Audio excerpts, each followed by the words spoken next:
How to remove a seized brake rotor. This is a Dodge Grand Caravan 2015, 70,000 kilometers.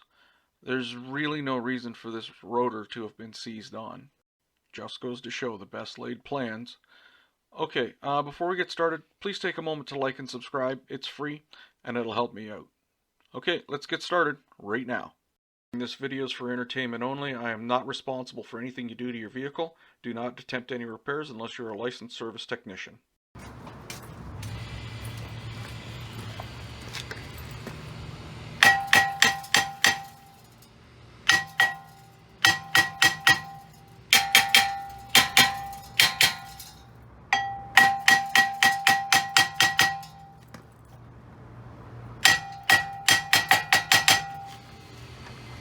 Oh, come on. Of course this guy doesn't want to come off now.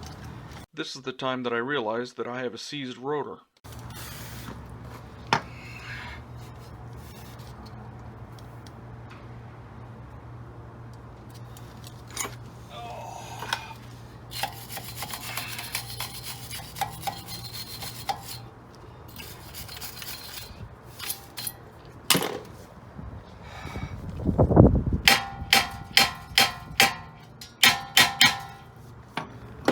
Rusted on. When she rains, she pours, I guess, eh? Oh well. First attempt was to use a puller. If I had one of those large hydraulic pullers, could have pulled that off, not a problem. But unfortunately, these are the only two that I have at home, and they didn't quite work out very well. Second option was to use a torch and sweat it off. This is the least favorite of my options, and I would highly suggest not doing this, because what happens is you actually melt the seal and you boil the grease out of your bearings. It'll be fine for the first 1,000 or 3,000 kilometers, and then after that you have to replace your bearings. So I highly suggest not using torches to remove anything that's near any type of bearing. Okay, this happens every once in a while. You get a seized rotor on. It was a challenge. I don't have torches at the house, so what I ended up doing was using the mounting bolts as jack bolts.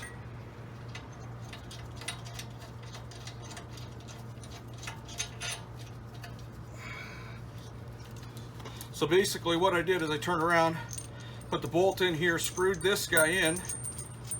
Since I'm replacing the rotors, and I really didn't damage the rotors, I screwed these in and used this as a reverse pusher on the inside, and then tap the outside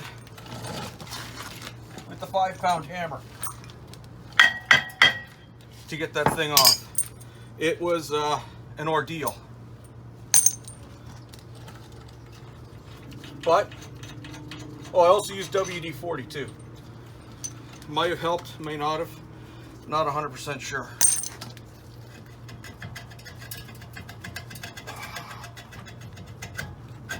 Still fighting, man.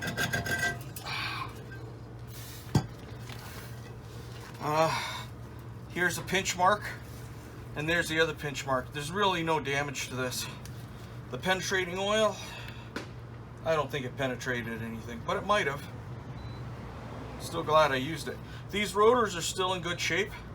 The only reason why I'm changing them over was because they're starting to pulsate, and I didn't like that. Okay, let's pretend that this here is the rotor mount. So there's a hole here. Now the rotor's over here.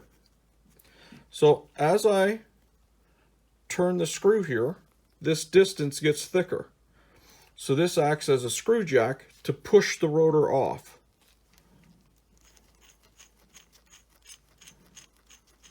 Hopefully that's a better explanation. So basically I used a screw jack to pop the rotor off from the inside.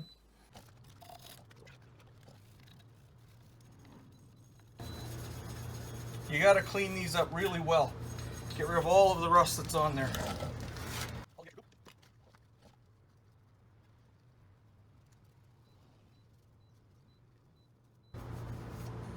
They look like new now.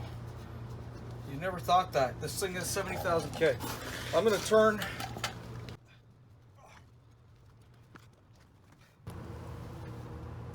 Make sure you clean it up real nice.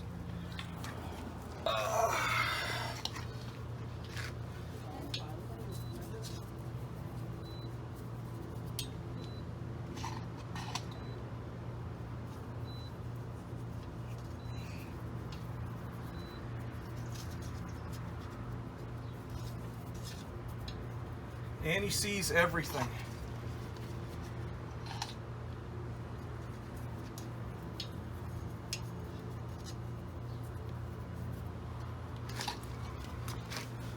And then change your gloves out before you touch the rotors and the pads.